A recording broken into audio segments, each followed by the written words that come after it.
नमस्कार। पर्यावरण नॉलेज के नए अंक में नए विषय के साथ हम पुनः उपस्थित हैं। आज हम एक ऐसे विषय पर चर्चा करने जा रहे हैं जिसने अंतर्राष्ट्रीय अर्थव्यवस्था को नियंत्रित करने के साथ ही पर्यावरणीय संतुलन को बिगाड़ने का कार्य भी किया है। जी हाँ, आज हम बात करेंगे जीवाश्म ईंधन या फॉसिल फ्यूल के बारे में। जीवाश्म का शाब्दिक अर्थ जीव का पहाड़ या पत्थर है, अर्थात वे मृत जीव जो भूमि की गहराइयों में दबकर पत्थर जैसे कड़े बन गए और उनके शारीरिक अवशेषों से ईंधन का निर्माण हुआ। ठीक उसी प्रकार इंग्लिश में इसे फॉसिल फ्यूल कहा जाता है, जिसमें फॉसिल का लैटिन भाषा में अर्थ जमीन को खोद कर निकाले गए पदार्थ से है। जीवाश्म ईंधन अर्थात आज से लाखों करोड़ों वर्षों पहले मरे हुए जीव जंतुओं और वनस्पतियों के अवशेषों से प्राप्त होने वाला ईंधन 4 अरब 50 करोड़ वर्ष पहले अपने निर्माण से लेकर अब तक धरती पर अनेकों बार जीवन का विकास और विनाश हुआ है।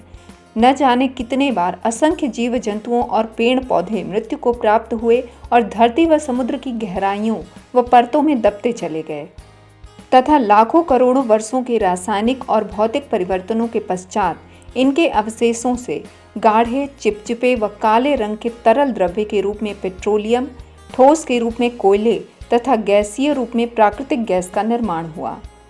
वैसे तो प्राकृतिक व सामान्य रूप से सभी जीव जंतु व वनस्पतियों को मृत्यु के पश्चात सूक्ष्म जीवों अथवा माइक्रो ऑर्गेनिज्म द्वारा छोटे छोटे टुकड़ों में बांटकर भोजन के रूप में ग्रहण कर लिया जाता है और बचा हुआ भाग मिट्टी या भूमि में मिल जाता है।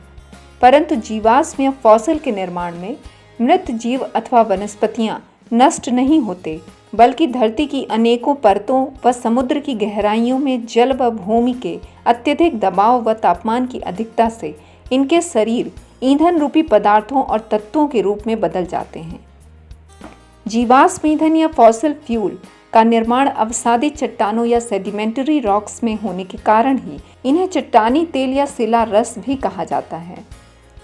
इन्हें कच्चा तेल या क्रूड ऑयल भी कहा जाता है, क्योंकि जब जीवाश्म ईंधन को पेट्रोलियम के रूप में धरती से निकाला जाता है तो यह गाढ़े रंग का व बदबूदार तरल पदार्थ होता है, परंतु इसे शुद्ध व परिष्कृत करने के बाद इससे अनेक प्रकार के तेल व पदार्थ बनाए जाते हैं। जीवाश्म ईंधन के विभिन्न प्रकार हैं, जिन्हें हम अपनी रोजमर्रा के जीवन में डीजल, पेट्रोल व अनेक प्रकार के पेट्रोलियम पदार्थों तथा मिट्टी के तेल अथवा घासलेट, कोयले व रसोई गैस अथवा एलपीजी के नाम से जानते हैं। जीवाश्म ईंधन का प्रयोग ऊर्जा के रूप में गाड़ियों तथा एरोप्लेन्स को चलाने, फैक्ट्रियों, उद्योगों और मशीनों को चलाने, बिजली निर्माण के संयंत्रों में तथा घरों में भोजन पकाने आदि के लिए किया जाता है। जीवाश्म ईंधन को ऊर्जा के परंपरागत व अनवीनीकृत या अनवीनकरणीय ऊर्जा के रूप में जाना जाता है। अनवीनकृत ऊर्जा अर्थात नॉन रिन्यूएबल एनर्जी से तात्पर्य ऐसी ऊर्जा से है जिसे पुनः व शीघ्रता से नया न किया जा सके, जल्दी से बनाया न जा सके, क्योंकि इनके निर्माण में लाखों करोड़ों वर्षों का लंबा समय लगता है। हजारों वर्षों से प्रयोग किए जाते रहने के कारण इन्हें परंपरागत ऊर्जा स्रोत की श्रेणी में रखा जाता है। अपनी अत्यंत लंबी निर्माण प्रक्रिया के कारण ही फॉसिल फ्यूल्स को ऊर्जा के सीमित भंडारों की श्रेणी में रखा जाता है। सीमित उपलब्धता व अधिक मांग होने के कारण इनकी कीमत बहुत अधिक होती है और इसी कारण इन्हें काला सोना भी कहा जाता है। अगले एपिसोड्स में हम जीवाश्म ईंधन की रासायनिक संरचना, भूमि व जल की गहराइयों में इसके मिलने का स्थान, इसे निकालने की विधियाँ, विश्व में इनके पाए जाने वाले स्थान, पेट्रोलियम पदार्थों के उपयोग के साथ ही पृथ्वी के पर्यावरण पर इसके पड़ने वाले दुष्प्रभावों पर भी चर्चा करेंगे। अगर आपके मन में फॉसिल फ्यूल्स या जीवाश्म ईंधन को लेकर कोई सवाल हो तो आप मुझसे पूछ सकते हैं। तो मिलते हैं अगले वीडियो में, तब तक के लिए नमस्कार।